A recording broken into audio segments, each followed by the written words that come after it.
Hi, 6th grade, this is Mrs. Conant, and this is our video about repeating decimals.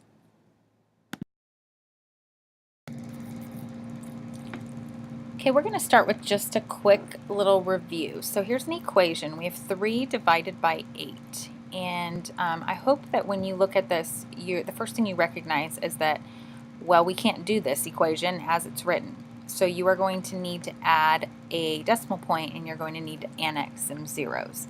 So it would look something like this. You would add a decimal point and you would add a couple zeros. Now we can begin our division problem.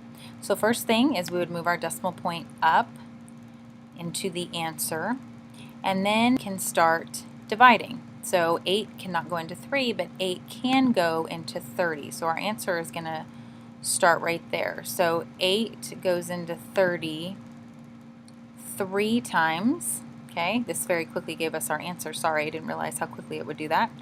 But 8 goes into 33 times. 3 times 8 is 24. We would do that subtraction, 30 minus 24, and get 6. We would bring down one of the zeros and have 60. 8 goes into 67 times. 7 times 8 is 56. We would do that subtraction again and have a remainder of 4, so we would drop down that last 0. And 8 goes into 40 5 times. 5 times 8 is 40. And then we end up with 0 as a remainder. So this problem ended up with an answer that came out equally. So our answer to this is 0.375, and we achieved that by annexing zeros. Now, this is not always going to be the case in our problem, in our equations that we work on. And so that is what we're going to talk about today. We are going to talk about quotients with repeating decimals. Okay, remember a quotient is an answer to a division problem, and so we're going to talk about quotients with repeating decimals. Okay, here are a couple of terms that I would like for you to write down in your journal. The first one is repeating decimals.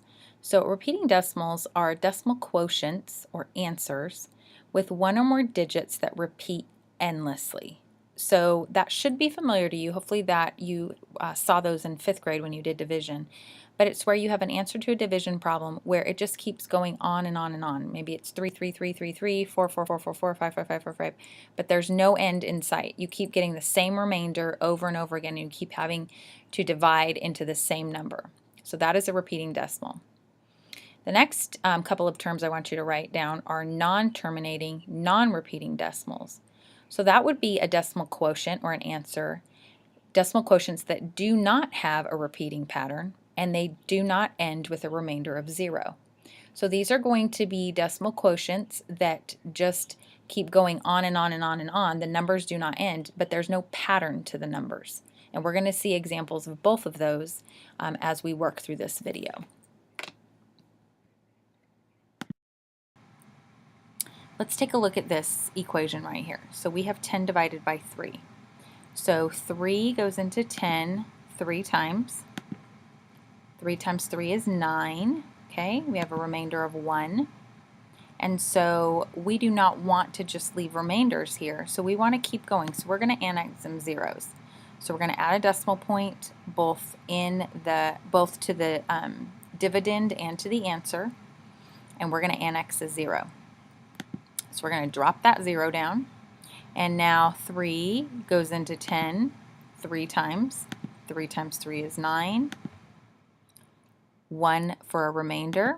We're going to annex another 0, drop it down. 3 goes into 10 3 times, and it just goes on and on and on and on. So this is an example of a repeating decimal. When we continue to have the same remainder, and we continue to have to put that same number into the answer over and over and over again, this is an example of a repeating decimal.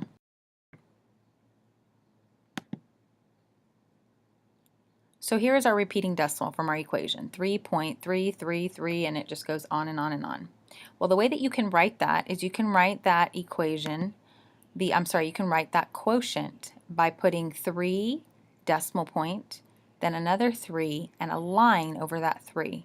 And that line over that 3 tells me that that number 3 is going to repeat endlessly. Okay, so instead of writing 3's over and over and over again, and really there's no end to them, you just simply put that line over the top, and that indicates that it is a. So here's a couple of other examples. We have 9 divided into 4, and if you worked out that problem in Annex Zeros, you would end up with 0.444 going on and on and on. And so instead of writing it that way, we would simply just write 0.4 with a line over the 4, which indicates a repeating decimal. Now, 22 divided into 7 looks a little bit different. So we start with a 3, but then we end up with the repeating numbers being 1, 8, 1, 8, 1, 8. If we work that out, you would see that we would just continue to put 1, then 8, then 1, then 8. And so in this case, what you would do is instead of putting the line over that first number, you're going to put a line over the numbers that are repeating. So in this case, the numbers that are repeating are 1 and 8. So your line would go over the top of 1 and 8. Okay, let's take a look at a word problem and let's practice how to answer with repeating decimals. So our word problem says Zoe has 9 yards of ribbon. She needs to cut equal lengths of the ribbon to make bows for 11 Christmas gifts. What will be the length of each piece of ribbon? So we're going to set up our problem. So she has 9 yards of ribbon, and now those 9 yards need to be divided up into 11 equal lengths. So we're dividing 9 by 11. So we're going to definitely have to add a decimal point and annex some zeros. So 11 will go into 90 8 times. 8 times 11 is 88. We have a remainder of 2. Okay, we're going to drop down that 0. 11 goes into 21 time. 1 times 11 is 11. And we have a remainder of 9. We're going to drop the 0 again. 11 goes into 98 times. Okay, 8 times 11 is 88. Do we see a pattern already? Do we see where the repeating is going to be? So this one is going to go on 8, 1, 8, 1, 8, 1. It's just going to keep going. So in this case, we would write our answer 0.81 with a line over the 8 and the 1 because both numbers are repeating.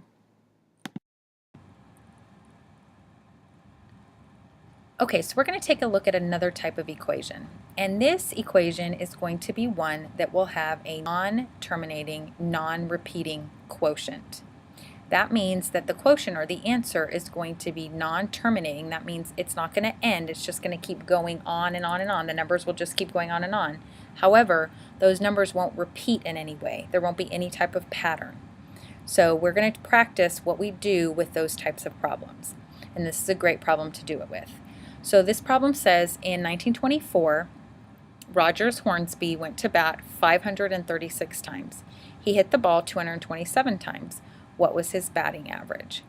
So in order to find batting average, what you do is you divide the number of times that the player hit the ball by the number of times that they went up to bat. So in this case, we're going to divide 227 by 536. Now I'm going to spare you having to go through all of that work, and the answer would be 0.423507, and it would just keep going on and on and on. Because remember, like I said, this is a non-terminating quotient, but it's also non-repeating. So these numbers will just keep going on and on, but there is not any type of pattern that we can see. So in this type of equation, what we would do is we would just find an approximate answer. We would give the approximate answer. So for a batting average, we want to find that approximate answer by rounding to the nearest thousandths. Okay, thousandths, THS. So that's going to be 3 decimal places to the right of the decimal point. So in this case, we are going to be looking at the number 3. Okay, 3 is in the thousandths place. And so we're going to look then to the right of the 3, and that's a 5. And so that means that that 3 is going to move up 1 and become a 4. So our approximate answer is that his batting average was .424. Now, if you notice in this equation, we have 227 divided by 536, and our equal sign looks a little different than normal. It's kind of squiggly lines. When you see an equal sign that looks like that, that means it's an approximate answer. It's not the exact to the penny, to the number answer. It's an approximate answer.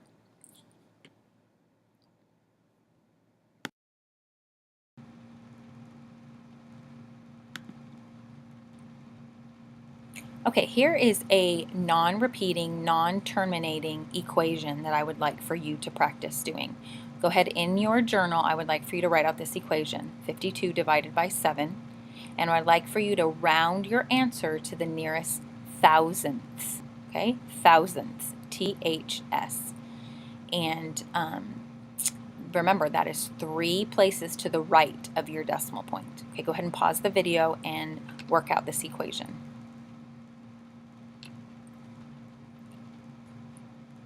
Great job. Okay, so you hopefully added a decimal point and annexed some zeros, added your decimal point up top, and then you probably have an equation, hopefully, that looks something like this.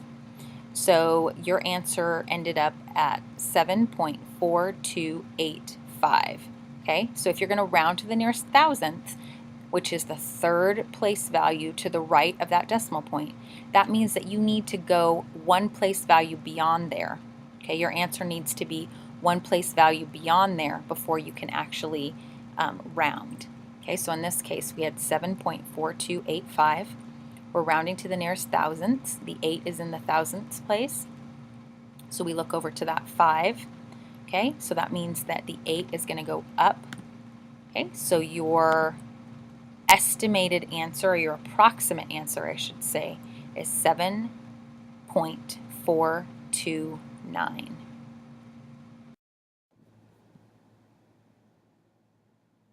Okay, here's your assignment for tonight. Just the notes in your journal as usual, and then you have 3 practice problems. On page 196, I want you to do 1, 5, and 9. Hope you have a great night. Don't forget, this assignment is not due until Thursday. We are going on our field trip tomorrow, so this will be due in class in math on Thursday. Have a great night.